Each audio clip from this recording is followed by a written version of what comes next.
remember much about all of it. I think that looking back, I have PTSD when I think about that night.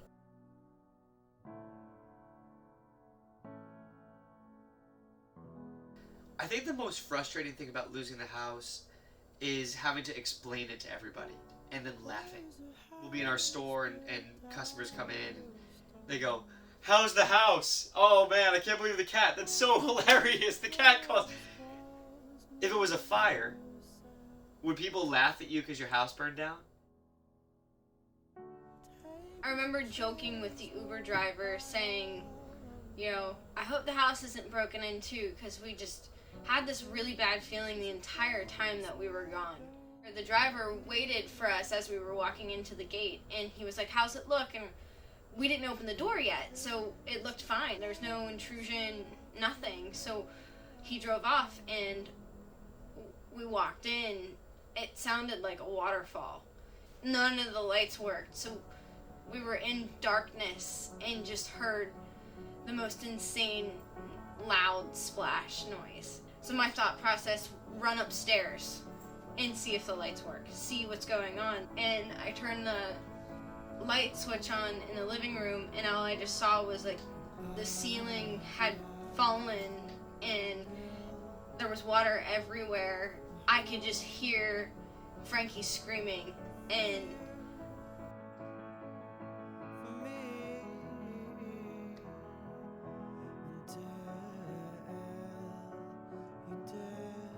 I remember running upstairs into the bedroom, and the cats were shut in a powder room. And they were scared.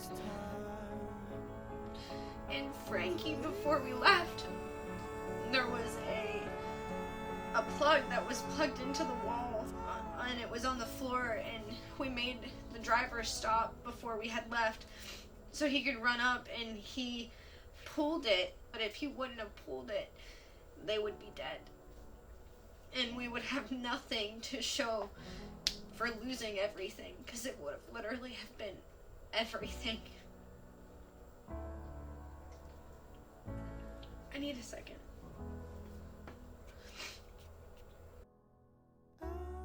The rebuild is going to take anywhere from 8 to 10 months once they start building. The process between the insurance and kind of figuring everything out, the demo took about 6 months. So we're still about, a good 8 months out. So it's going to be a little over a year by the time we get back into the house.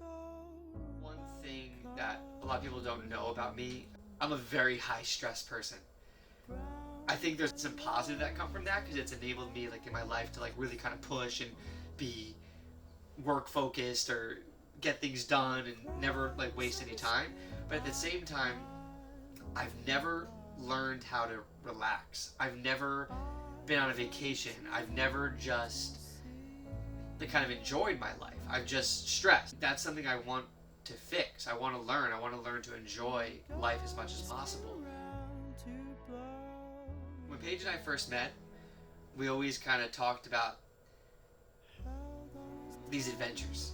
Oh, let's get a motorcycle with a sidecar, and let's travel to every national park and every monument in the country, and we'll live in tents and all this kind of stuff. And I think a lot of people do that, right? Where you kind of, in this dream world, have these fantasies of living out these cool adventures that everyone would love to do, but life gets in the way and you don't ever get to, because work or whatever's going on in your life.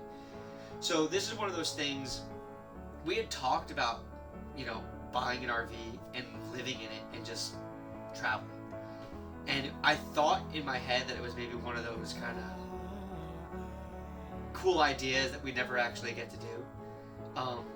But to be honest, the house, flood, everything that happened and where we were in our lives, it just kind of made sense that why are we not enjoying life?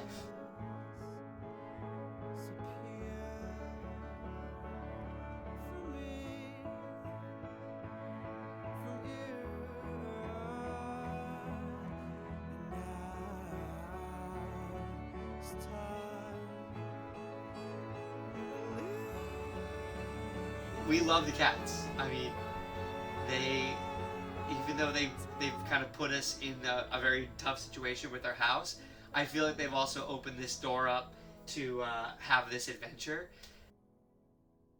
There he is. Troublemaker. Don't knock that over.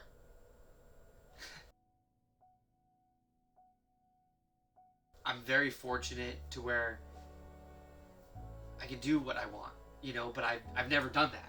I've always kind of been, where do I have to be next? What do I have to do? Like, never just like live and float. I think the other thing that I'm really excited to kind of share is our journey of going from having everything to only carrying what fits on this little RV, and that we have a more fulfilling life with less things. I don't know. Cheesy.